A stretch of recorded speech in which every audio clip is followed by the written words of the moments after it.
The Georgia Bulldogs start the 2024 season as the favorites to win the Southeastern Conference, but could Alabama, Ole Miss, or Texas take that top spot? And how many teams make the college football playoff?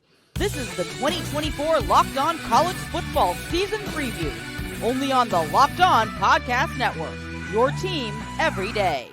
And what is happening, everybody? Welcome into the 2024 Locked On College Football Season Preview, SEC edition, the best football conference in all of America. I'm Chris Gordy of Locked On SEC, and we will hear from several of our local experts throughout the best conference in college football. Before we discuss how many teams make the playoffs and who could surprise, we have to hear from the true contenders in the SEC, and that's where we welcome in our panel of Jonathan Davis, host of Locked On Longhorns, Daniel Monroe, host of Locked On Bulldogs, Stephen Willis, host of Locked On Ole Miss, and Jimmy Stein, host of Locked On Bama. Gentlemen, welcome in.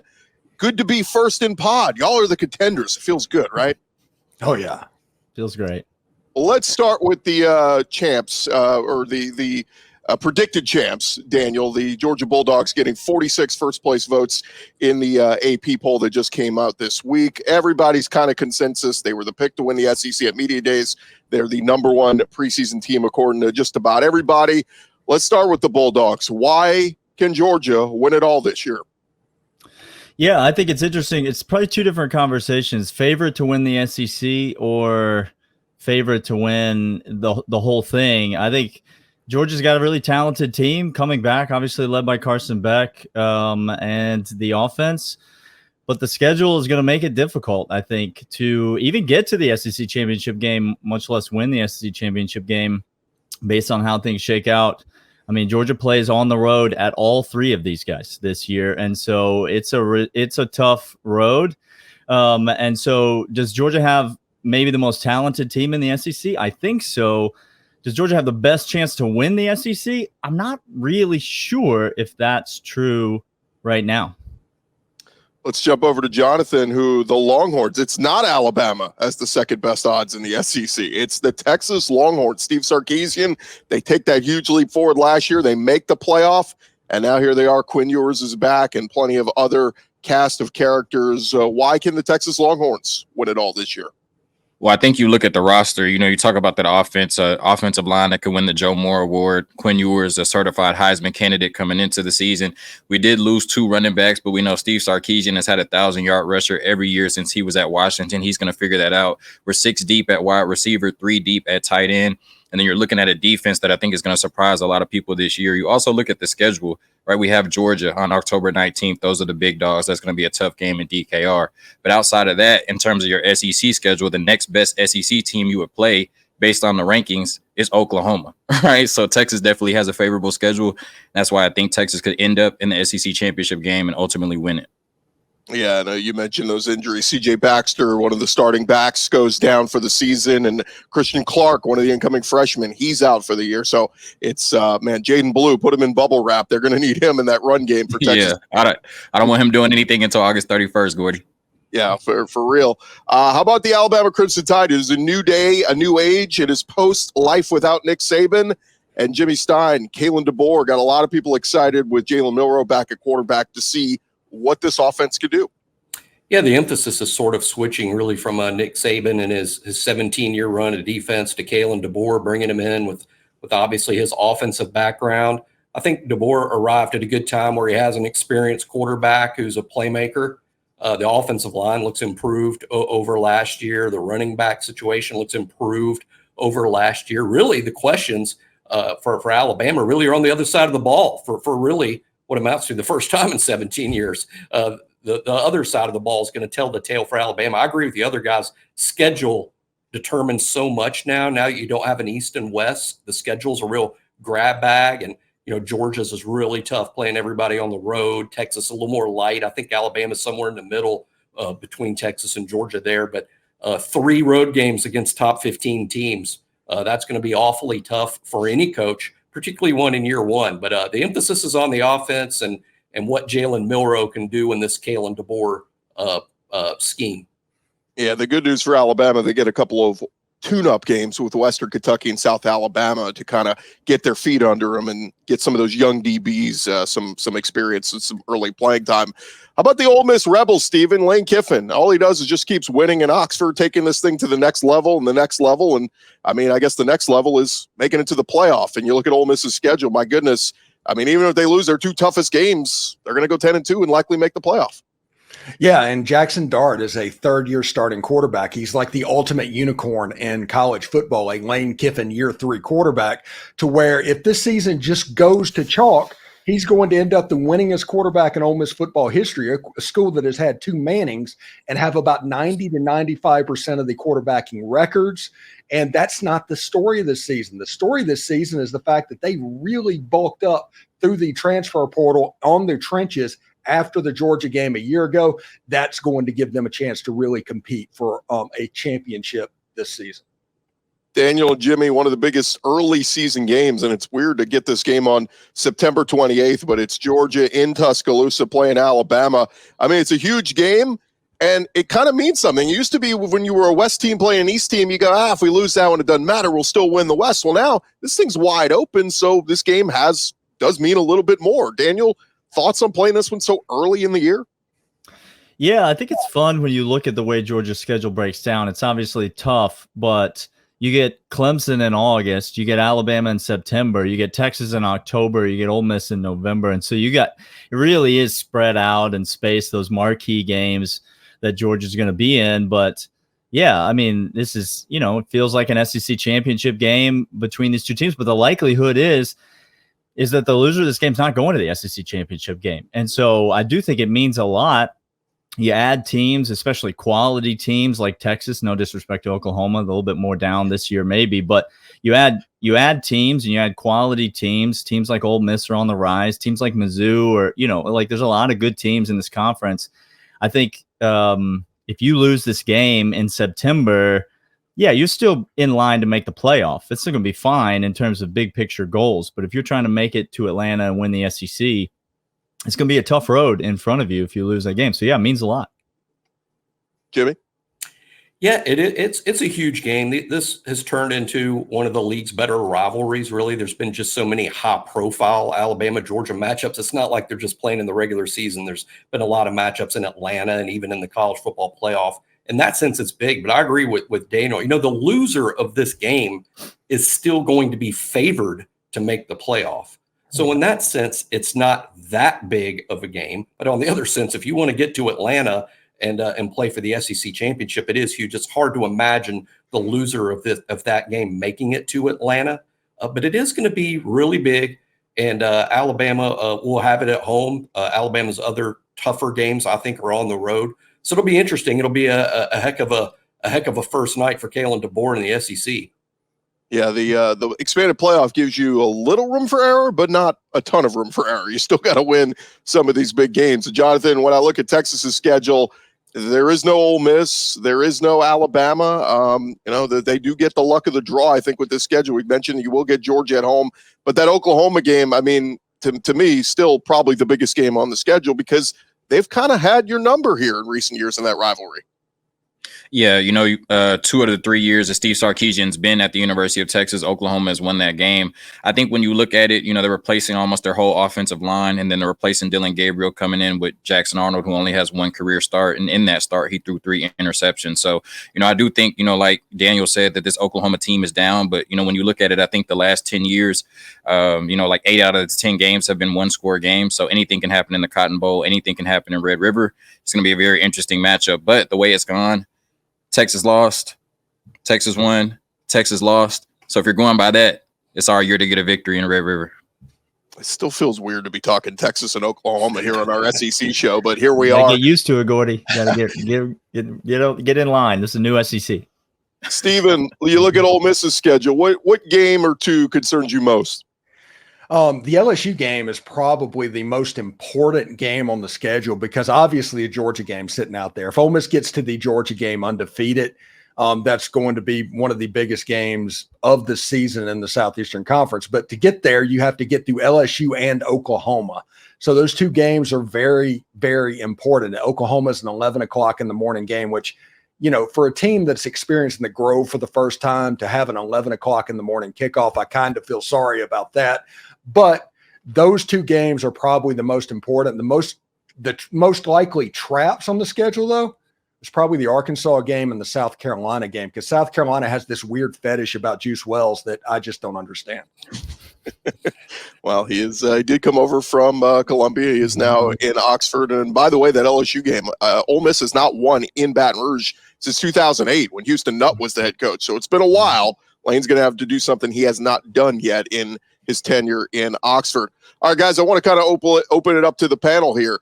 Give me a team in this group of Ole Miss, Texas, Bama, Georgia that you're kind of a little bit skeptical on. If I had to say, one of these teams is not like the other, give me one of these schools you think maybe doesn't belong in this conversation of getting ready to possibly run the table and win the SEC.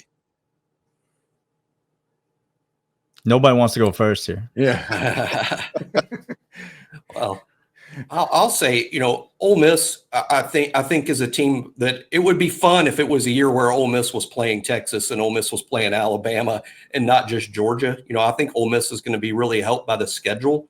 And I'm not sure that the other three are. So I think that's a team I'm not necessarily skeptical of. I'm pretty confident in predicting that Ole Miss will actually make the college football playoff, which is a big deal regardless of what your schedule is. I would just say that once Ole Miss gets to the playoff, let's see if they have the same chance of advancing as the other three.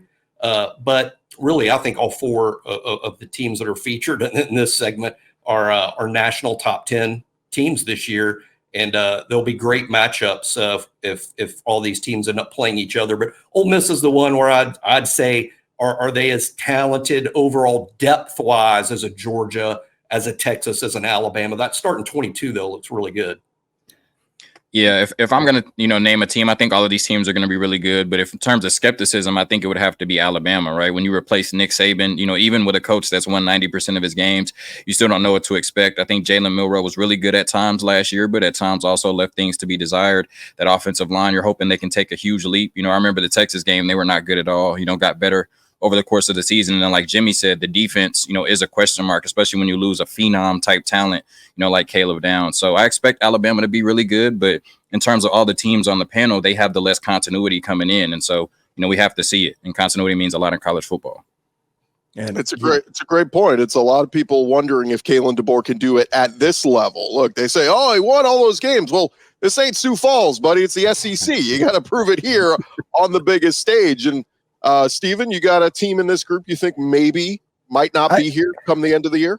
Yeah, I think it's going to be Alabama, and it's not because of the talent, because Nick Saban stacked that roster. There's 4 and 5 stars everywhere, but Ray Perkins just can't get out of my head whenever you're replacing a legend. And I think that there's going to be a little bit of a growing pain that happens, and that maybe they're a 9-3 team. I'm not saying they're going to be bad, but it's something to where, Georgia gets them, Oklahoma gets them, and it kind of snowballs a little bit. And I am curious to see how that fan base takes a 9-3 season. I am curious to see what that would look like. But that would be the one that I'm worried about. Although Texas is one running back injury away from officially being on that list. Yeah.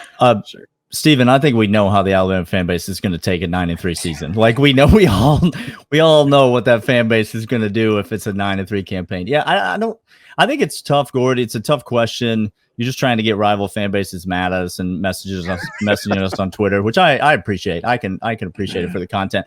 I think if you look at Alabama, it is an unknown with, what's the new look team going to look like. Tavares Robinson comes over to Georgia, as another piece to that puzzle of the Nick Saban, era sort of being flushed out of Tuscaloosa. And so this is a lot of Kalen DeBoer's team with Nick Saban's players. And so how is that going to work? I think there's too much talent for the team to not be really good. And Kalen DeBoer's too good of a coach for the team to not be really good. But I do think there's some question. And then, Steven mentioned it in the open. For Ole Miss, it's all about the trenches. Ole Miss is the team we haven't seen do it, right? Of the other 3 teams, they've all been there. They've all been to the college football playoff. They've all played competitive games and been on that national stage and beaten teams and advanced. And Texas gets the win in Tuscaloosa last year, makes the playoff, and Georgia and Alabama, obviously, recent national championship and college football playoff appearances. And so Ole Miss is the team we haven't seen them do it. And, the Georgia game last year, 52-17, like non-competitive games against elite teams. He mentioned the trenches, bulking up in the transfer portal and the trenches. Like that to me will be the answer to that question will be the answer to the question, is Ole Miss here at the end of the year? Is that true? If that's true, then this team can be competitive in this group. If it's not true, then I think it's going to be a similar looking Ole Miss team to what we've seen in years past. And Gordy, if Ole Miss is able to compete this year, it is because of that whitewashing that they took down in Georgia a year ago and what they did to correct it. Yeah, what I love is that they went and they hit up the portal, but they got established SEC stars. It's not like they went and got, a D lineman from Indiana. And they got established guys who we know can play in this conference. Walter Nolan, Princely Amon-Mielen, Juice Wells. I mean, these are guys we know can play. And now it's all about the big C word, chemistry. And by the way, Stephen, the old running gag, it was never ask an Ole Miss fan directions to Atlanta. They don't know. They've never been there. But maybe this is the year. Maybe they finally get there and break through. So we shall see. By the way, I like that nobody picked Georgia. We're not going to expect a Carson Beck. He goes out there and struggles. Come on, guys. Come on, somebody. The schedule. I mean, Georgia's schedule is for real. I mean, they're the only team that has to play all the other three on the road, and that's really tough. If Georgia gets to Atlanta and enters the playoff as the number 1 or 2 seed, they will have earned it. Yeah, they will. The thing I'm looking at is Kirby Smart does such a good job of putting a fake chip on those players' shoulders, so them missing the playoffs and beating Florida State by 60, I think is going to carry them throughout the season, so, I think Georgia will be fine except for October 19th in DKR. The worst case scenario for Georgia, honestly, if you think about the 1990 Michigan team that had Desmond Howard, that somehow went 9-3 that season, but they were by far the best team in the country, that is the worst case scenario for Georgia. Yeah, Stephen really breaking out the college football history book here, like really our resident historian, right? Yeah, our resident historian. I love it. I almost want to challenge one of you guys on your shows to do a prediction that Georgia will lose 4 games, just because it's going to wind up on a highlight reel later in the year for Georgia's social media team. So hey, message me on Twitter when you do that, so I can direct all my listeners to your show. You'll get a lot of downloads that day. I promise you, you'll do it. Daniel Monroe, host of Locked On Bulldogs, Jimmy Stein, Locked On Bama, Jonathan Davis, Locked On Longhorns, and Stephen Willis, Locked On Ole Miss. The contenders, guys, appreciate it. Coming up next here on our Locked On preview, we are going to take a look at some of the teams in the middle of the pack. There are a few teams that have a shot to make a run. Could it be the Tennessee Vols, the LSU Tigers, Mizzou? That's coming up next on the 2024 Locked On College Football Season Preview, SEC Edition. I want to remind you guys, today's episode brought to you by our friends over at Gametime. And look, Gametime has a new feature called Gametime Picks on their app that makes getting tickets for your favorite live events even easier.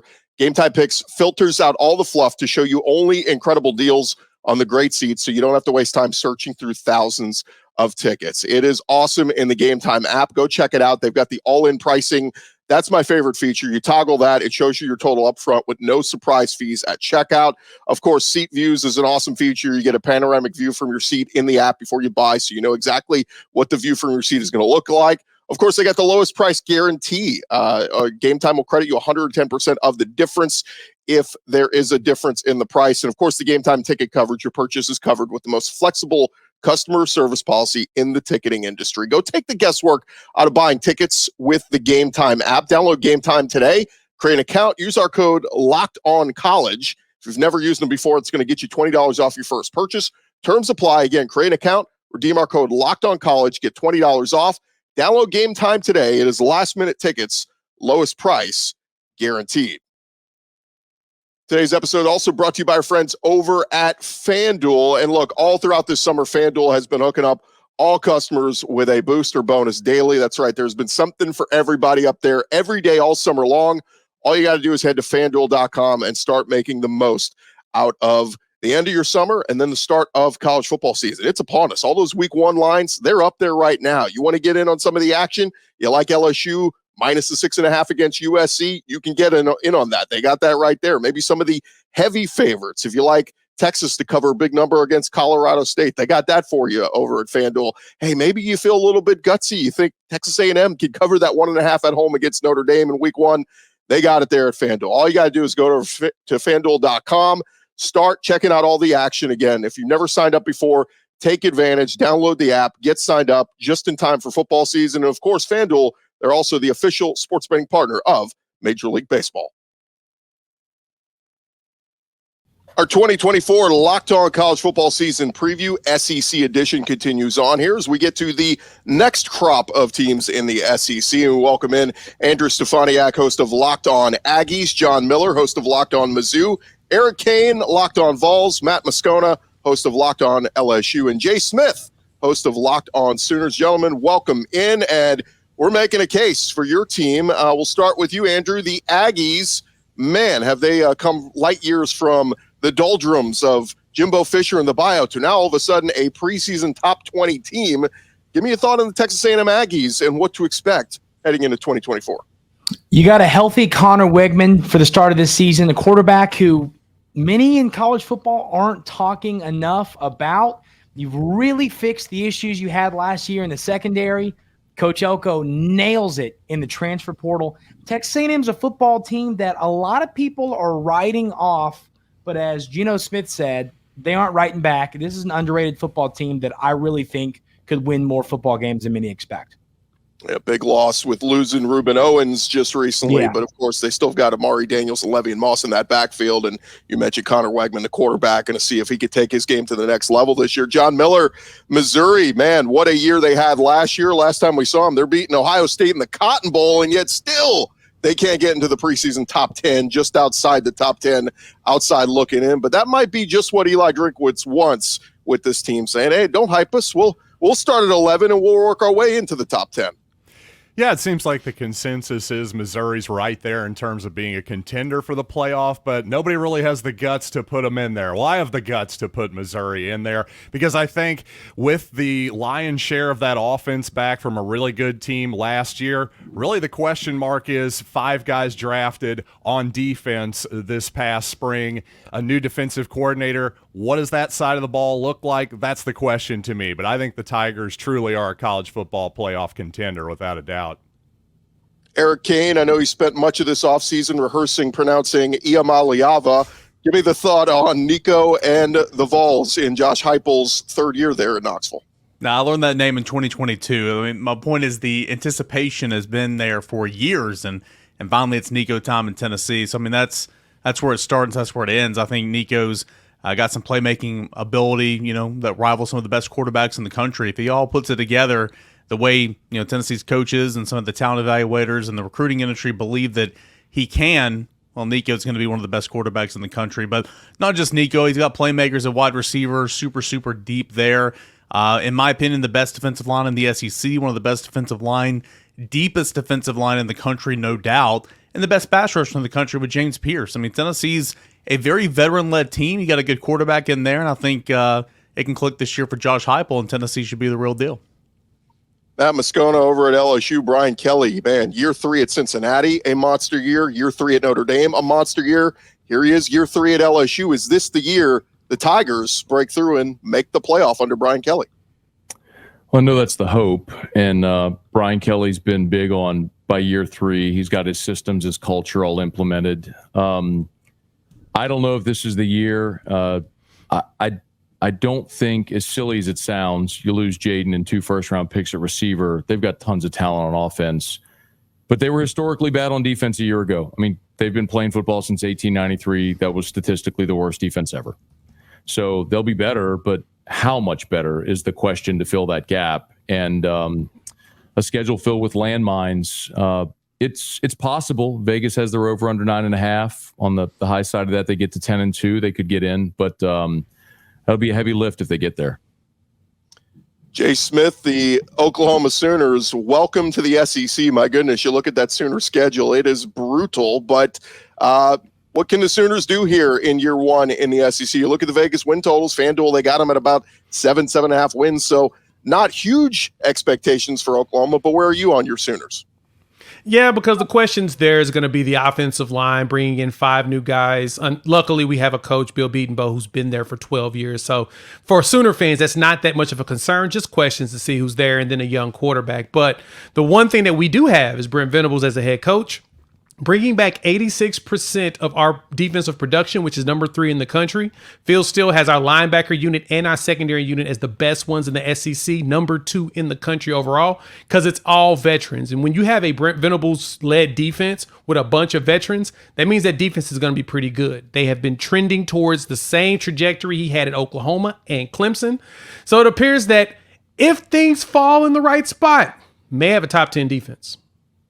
Let's kind of open this up, and of course, anybody jump in if you hear something that triggers you. But Eric, what's the one game you look at Tennessee's schedule and say that's one we absolutely 100% have to win? Yeah, I mean, there's a lot of talk about it, around the country and certainly around the SEC because it's one of the new kids on the block. It's week 4, the SEC opener on the road for Tennessee. It's at Oklahoma for a number of reasons. I think Oklahoma's obviously a really, really good team. Really good defense, as Jay just pointed out. Josh Heupel going home, so there's a national narrative. Nico versus Jackson Arnold, there's a quarterback narrative. But I think if Tennessee's able to get that game on the road, say you lose to Alabama at home and Georgia on the road, but you beat everybody else. I mean, you're still probably going to the playoff there with a 10-win season. So it's the tempo setter of the year, SEC opener, Tennessee at Oklahoma. I think that's huge. John, what's Missouri's one must-win game this year? It depends on what day you've asked me. People have asked me that question. I've said Oklahoma before. As of right now, at this moment, I'm saying Texas A&M. That's the opener. And frankly, Andrew has made me a little more scared of the Aggies with his opener there. But I really think Mike Elko is going to be a good coach for the Aggies. I do think, though, that you need to get him in year 1. It's going to be the Tigers' second SEC game, first one on the road. I think we need it if we're going to make the playoff. Andrew, what's the Aggies must win? They've beaten LSU the last 2 times at College Station. They could do it again. What's the biggest game for you? To me, it is one of those two. It's either LSU or Missouri.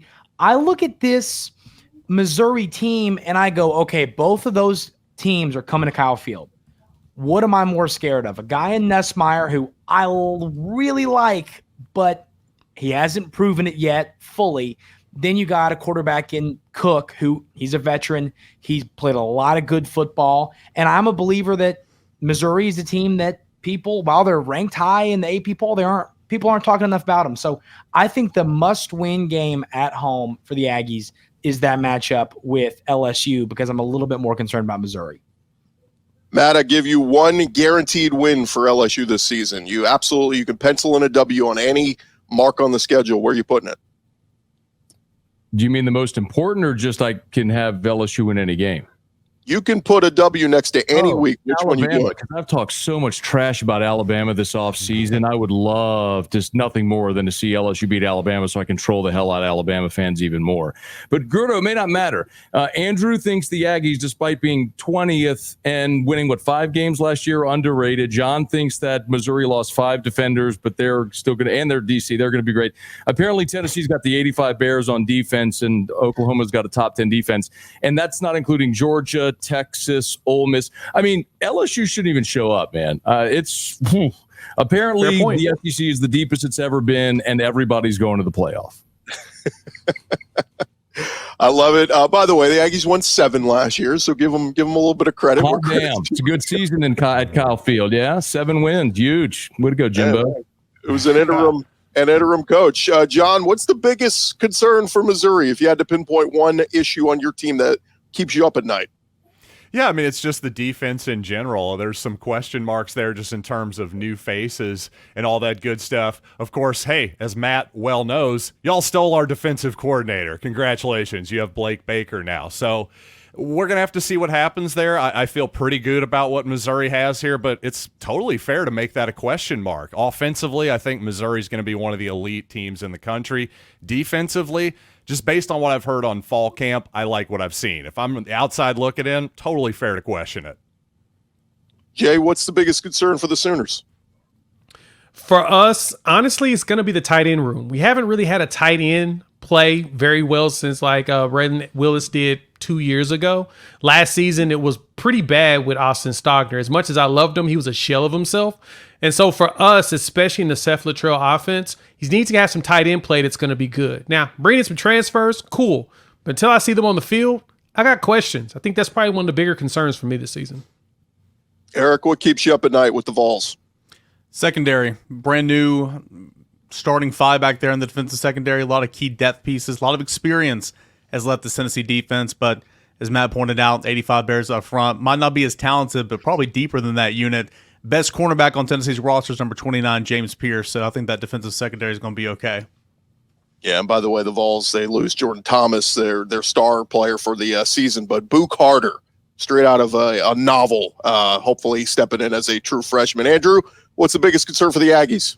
It's a bad problem to have, and I wake up every day screaming, worried about the offensive line. It's a unit that they could be good, but if they're not, what could be an elite offense won't be all that great. So Coach Adam Cushing, who came with Coach Elko from Duke, has got to get this unit looking good, because if it doesn't, it could really waste a good unit and a great quarterback. Last round of questions here. Throw it over to Matt. Matt, I gave you $100 on FanDuel. You can put it on any of these teams. Can't be LSU, but it could be the Aggies, Mizzou, Oklahoma, or the Vols to make the playoff this year. If you had to bet money on one of these other teams, who are you putting the money on? Probably Mizzou because of the schedule. I always look at who has the fewest questions against the most manageable schedule. And I think Mizzou and Tennessee both got a great draw, and I wouldn't be surprised if either of them ended up in the playoff this year. John, say something nice about one of the other schools here. Well, I'm going to go back to I'm going to go to Jay Smith here, and the thing is with Locked On Sooners, there's been a lot of conflict between Missouri and Oklahoma fans this offseason. So I want to throw an olive branch here and just say that I'm very much looking forward to the return of that rivalry. Jay, can I just throw a question to you? Dylan Gabriel, he transfers to Oregon. How are we feeling about the quarterback spot?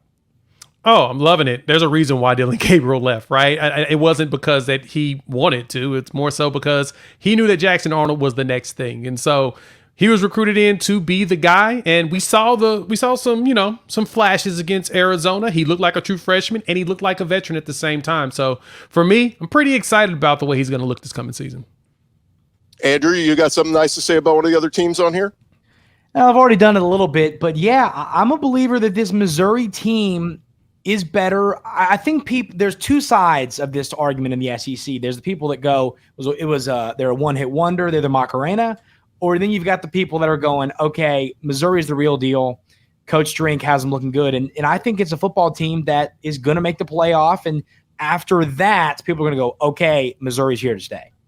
The thing, can I just hop on that? I think it's totally fair for national people to be like, hey, what's the deal with Missouri in the future? I think for this season, if you just objectively look at the amount of returning production the Tigers have offensively, the quarterback, the receivers, the line looks pretty solid. Question the defense all you want. You'd rather have a good offense than a good defense in a vacuum. So that's why the Tigers should be pretty good this season. If you want to say, hey, can they follow it up in the future? Fair question.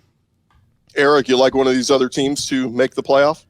Yeah, I mean, of the teams on this panel, I hate to fall in line here. I guess I would go with Missouri, and I don't think I would have said this, obviously, a year ago after last year. But because what John just said, the production you bring back, and we're talking quarterbacks here, and a lot of our teams, with that we cover, quarterbacks got to go out and prove it. I mean, Brady Cook's gone out and proved it. Luther Burden at receiver, it's going to be a top 5 pick in the NFL draft. Offensive line, so on and so forth. So I would probably say Missouri because of the schedule, as Matt pointed out, and of course the production you bring back offensively and defensively. Eli Drinkowitz, 5-5, 6-7, 6-7. He goes 11-2 once, and now we're all in. It's all in, baby. It's all good from here on out. I have no questions. Happy to hear that. We will see, guys. Thanks for joining us, and now we're going to head over to the doldrums of the SEC, the bottom feeders. Which other teams are looking to make something happen in 2024? Can Billy Napier survive the toughest schedule in the country? Who wins the SEC? That's coming up next. First, this episode presented to you by our friends over at Ibata. Look, summertime is coming to an end, but that means we're about to hit football season, and you're going to be firing up that grill. Stock up on all your grilling favorites and earn cash back on every purchase when you use Ibata, so you won't have to choose between burgers or hot dogs. You can get both. Ibata, it's a free app that lets you earn cash back every time you shop, earn on hundreds of items from groceries to beauty supplies, even toys, so you can make sure you're beating inflation no matter what you're purchasing. The average Ibata user earns $256 per year. That could cover the cost of an entire shopping trip, that flight you've been looking at, the fancy dinner you've been thinking about. Other apps give you points that don't amount to much. With Ibata, you earn cash back that you can withdraw to your bank account, PayPal, or gift card. Simply add offers in the app, upload your receipt, and voila, the money is yours. You could save on over 2,400 brands, shop at over 1,000 retailers, including your favorite grocery stores. Right now, Ibata is offering our listeners $5 just for trying Ibata by using our code LOCKEDONCollege when you register. Just go to the App Store or Google Play Store, download the free Ibata app to start earning cash back, and use our code LOCKEDONCollege. That's Ibata, IBOTTA, in the Google Play or App Store, and use our code LOCKEDONCollege. We continue on with our 2024 Locked On College Football Season Preview. It is SEC edition, and we were teasing about the bottom feeders. We got a big portion of the league still to discuss in this group.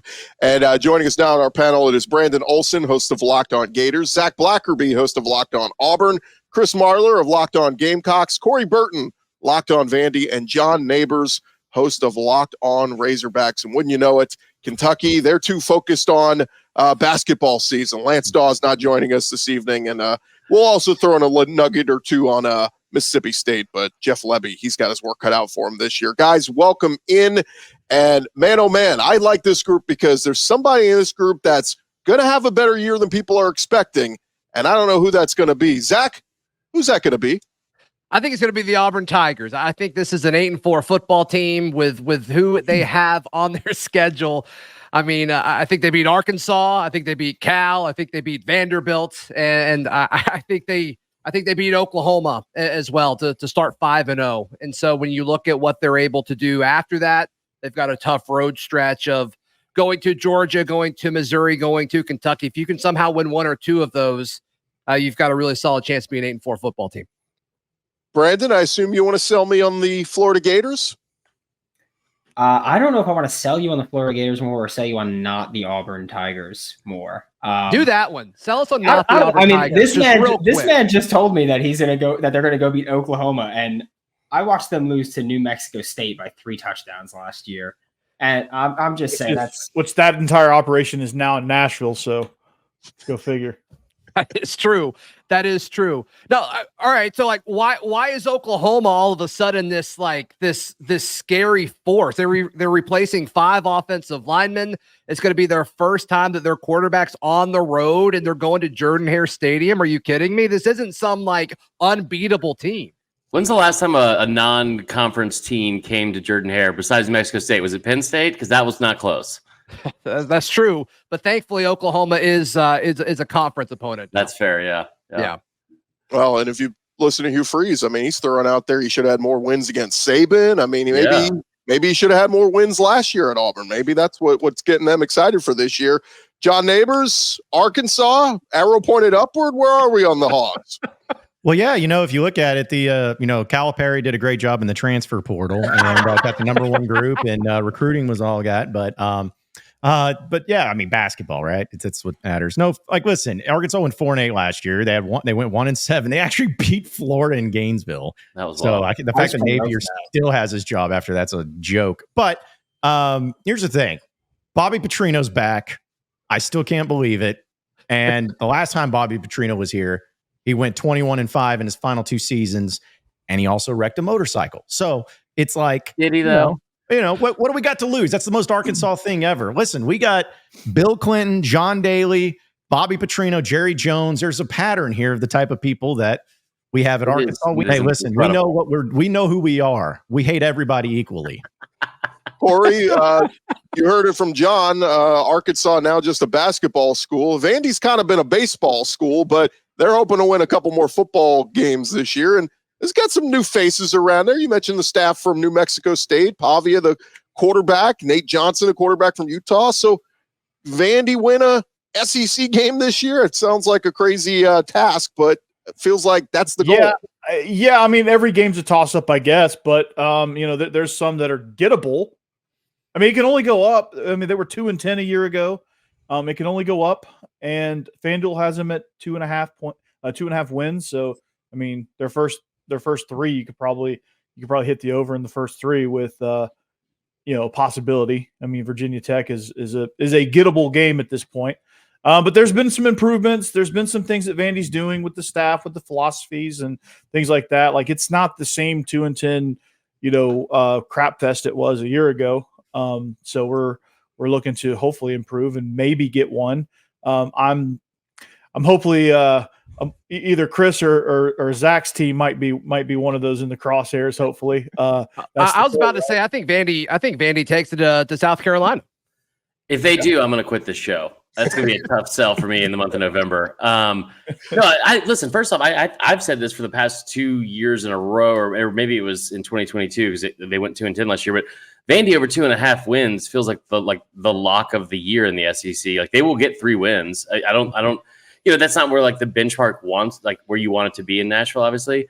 But I love us being, I say us, but South Carolina being in the crosshairs of any of that, because it's like I haven't heard anybody outside of Columbia one time all offseason say, yeah, South Carolina could upset this team. They are 4-8 or 5-7 at the most. Like, it's like the ceiling for every single person outside of Columbia is 5 wins for South Carolina. I doubt that happens. Wonder why. It was just 2 years ago. Vandy did beat Kentucky and Florida. So let's see if they can do that again. That was with Anthony Richardson too, Brandon. That's on the field in a single foul line, like a fire drill. The issue was that it was below 80 degrees, and so he already can't complete a forward pass. So you make it a little colder, and there was nothing going for him there. Yeah, now he's killing it for the Indianapolis Colts. Marler, you touched on the South Carolina Gamecocks, but it's a big year for Shane Beamer. They've got to improve from last year, at minimum get to a bowl game, because he's been recruiting well, but man, South Carolina was a step backward after the year previous. Yeah, I mean, I think it's one of those things where they do their best work. It's like a Auburn light. Like, they do their best work when they don't have a ton of expectations. And I think that when you look at this year's schedule, like, it's going to be tough. I don't think the Beamer hot seat talk is nearly as real as people are saying it is. But you look at the schedule, you get Ole Miss, LSU, A&M, and Mizzou at home.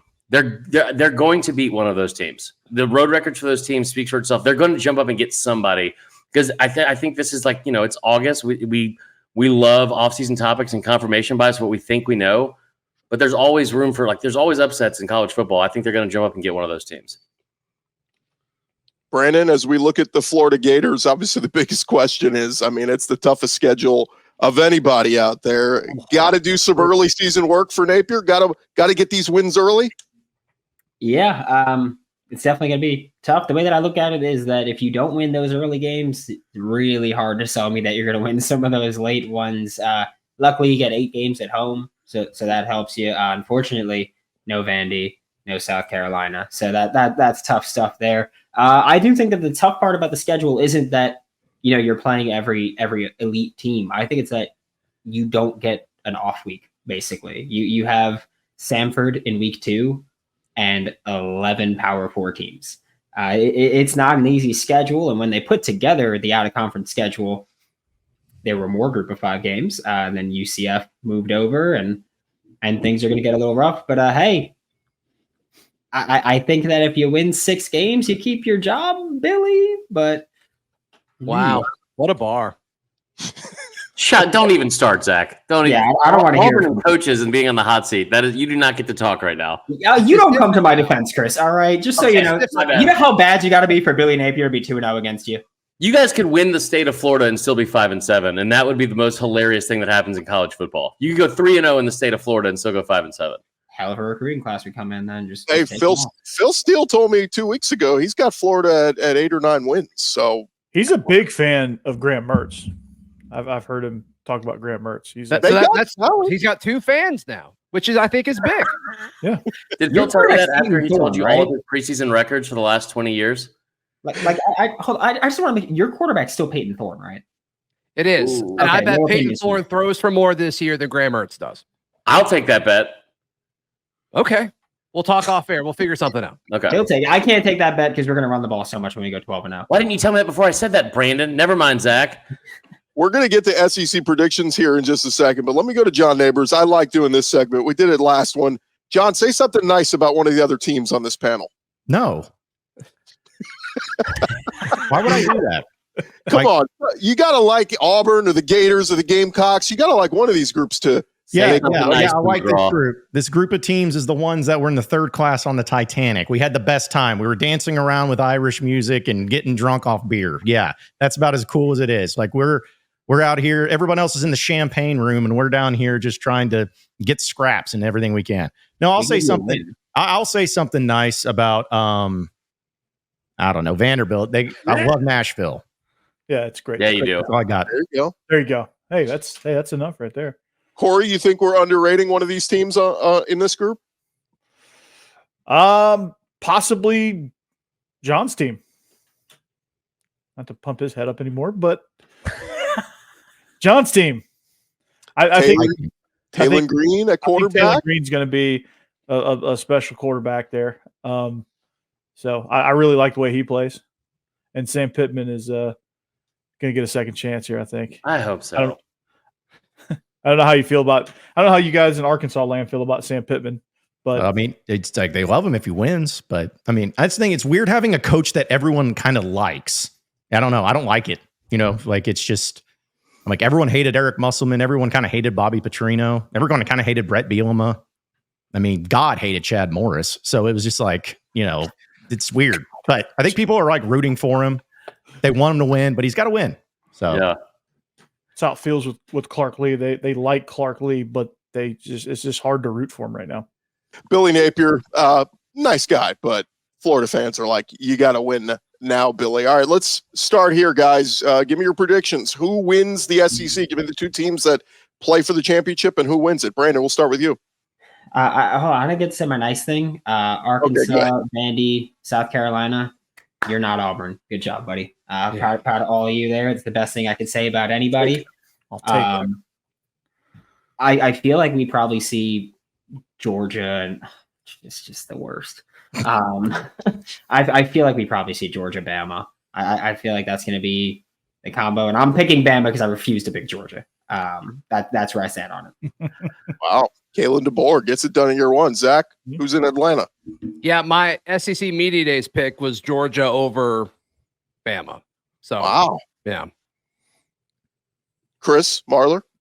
Listen, I don't know how DeBoer is going to possibly compete without getting any in-state recruits. So, you know, the future of the program is just falling by the wayside immediately in front of us. I will say, I think it's going to be Georgia, Texas, just the way the schedule's set up. I wouldn't be surprised if a Mizzou or Tennessee even slips in there at 10-2. But I do think Georgia's the most talented team in the conference. I think Texas is the easiest route, though. So, you know, I think those two teams get in there, and I think that Georgia is probably going to win.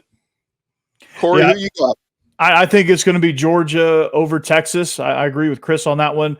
I think the dark horse to watch out for is the Fighting Stephen Willis's. I mean, Ole Miss.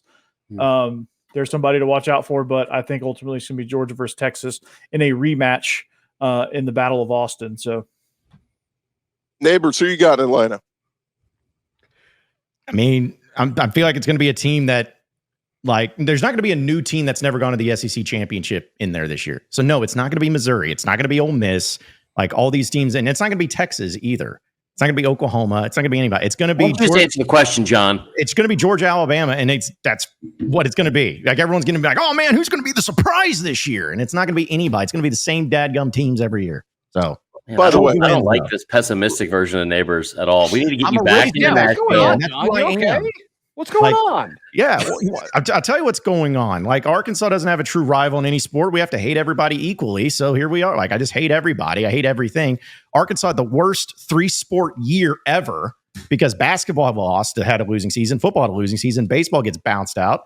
And listen, y'all have pro teams and everything in y'all states. This is all we got. Yeah, in South Carolina, we got it all. Yeah, Alabama's got a ton of pro teams. Yep. You might as well with those Bama teams that have been fielded out there. Oh, come on. If it makes you feel any better, they're talking about MLB expansion here in Nashville. So if that makes you feel any better. That makes you feel any better, John. You guys still won't have a pro team, but another state will. That's fine because and John, y'all have got Walmart. Yeah, we got Chicken Man and and track and field is really good. Yes. For factual sake, I have to say Missouri has been to the SEC championship game under Gary Pinkel, so they have been there. But I'm going to go a new team. I'm going to say we get a rematch because we're probably going to get a rematch. You guys are saying Alabama and Georgia. Well, they play each other in the regular season, so one of those teams would have to, run the table, I guess, if you lose and get back there. But I think we get a rematch between Georgia and Ole Miss. I think for the first time ever, the Ole Miss Rebels get to Atlanta, and it's Lane Kiffin. Look, it's do or die time for Lane. Always the bridesmaid, never the bride. Is this the year Lane Kiffin puts it all together? He's got the weapons. He's got the team. Time to go do it and show out on the big stage. Are we all in agreement that Georgia wins the SEC championship, though? Everyone except Sweden. I think so. It'll be a race to the finish, but I'm sure they're going to come in first. So there it is. That is our 2024 Locked On College Football Season Preview, SEC edition. The SEC will win the national championship. It's probably going to be Georgia. It'll be 3 and 4 years. We'll start the word dynasty in Athens, and hey, at least it'll be bragging rights to say the SEC is back on top. And hey, we'll probably get that Michigan Jim Harbaugh title vacated anyway, and we won't even remember the Big Ten winning it last year. That is going to do it for us. Appreciate you guys for joining us, and best of luck to all of your SEC teams this year.